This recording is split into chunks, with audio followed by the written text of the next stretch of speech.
سوال: نماز کے سلسلے میں ایک مسئلہ معلوم کرنا ہے کہ سر پر مہندی لگی ہوئی ہے، ابھی وہ پوری طرح سوکھی نہیں ہے اور نماز کا وقت ہو چکا ہے، تو کیا مہندی کو سر سے الگ کیے بغیر نماز پڑھ سکتے ہیں یا نہیں؟ کیا یہ ضروری ہے کہ سر کو جب تک دھوئے نہیں تو نماز نہیں ہوگی؟ صحیح صورت مسئلہ کیا ہے؟ جواب: اگر مہندی اس طرح لیپی گئی کہ بالوں کا 1/4 حصہ بھی اوپر سے کھلا ہوا نہیں رہا اور مہندی اتنی سوکھ گئی ہو کہ اوپر کی تری کا اثر بالوں تک نہ پہنچ پائے، تو ایسی لیپی ہوئی سوکھی مہندی کے اوپر سے مسح کرنا درست نہیں۔ پہلے مہندی کو چھڑائے، اس کے بعد مسح کرے۔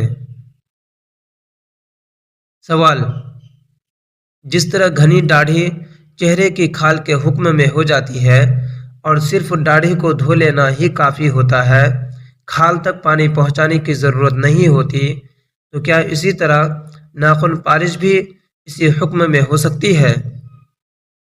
جواب: داڑھی اگر اتنی گھنی ہو کہ اندر کی کھال باہر سے دکھائی نہ دے تو وضو میں دفع حرج کے لیے داڑھی کے بالوں کو اوپر سے دھونا کافی ہوتا ہے۔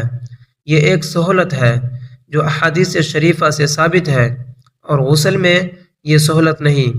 یہی وجہ ہے کہ چاہے کتنی ہی گھنی داڑھی ہو، غسل میں اندر تک پانی پہنچانا ضروری ہے، اس کے بغیر غسل درست نہ ہوگا۔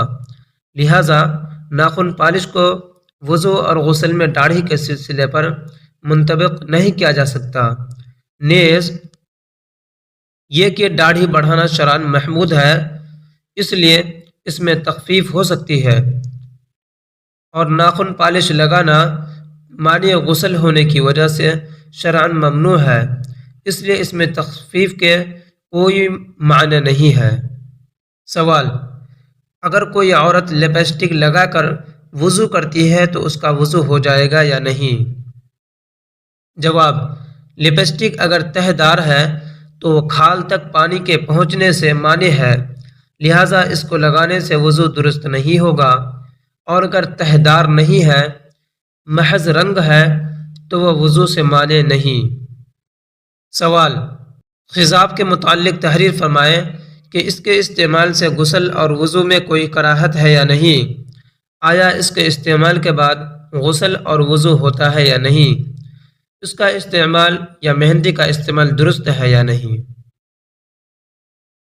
جواب: خضاب اور مہندی کے رنگ سے غسل و وضو میں خرابی نہیں آتی، البتہ کالا خضاب مرد کے لیے مکروہ ہے، مہندی لگانے میں حرج نہیں ہے۔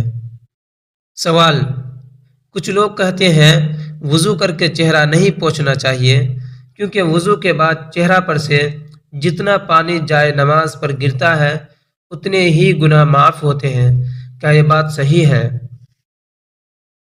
جواب: وضو کرنے کے بعد تولیہ یا رومال وغیرہ سے چہرہ پوچھنے میں شرعاً کوئی ممانعت نہیں ہے۔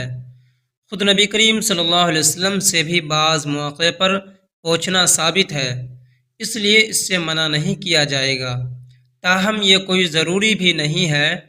بس اگر کوئی شخص گرمی کے موسم میں ٹھنڈ کی غرض سے وضو کے بعد تولیہ استعمال نہ کرے تو اس میں بھی کوئی حرج نہیں، اور یہ کہنا کہ وضو کے بعد چہرہ سے جتنا پانی جائے نماز پر گرے گا اتنے ہی گناہ معاف ہوں گے، یہ بے دلیل بات ہے، کیونکہ گناہوں کی معافی کے لیے وضو کے پانی کا جائے نماز پر گرنا شرط نہیں ہے، بلکہ وضو کے بعد جو بھی پانی جہاں بھی گرتا ہے اس سے صغیرہ گناہ معاف ہو جاتے ہیں۔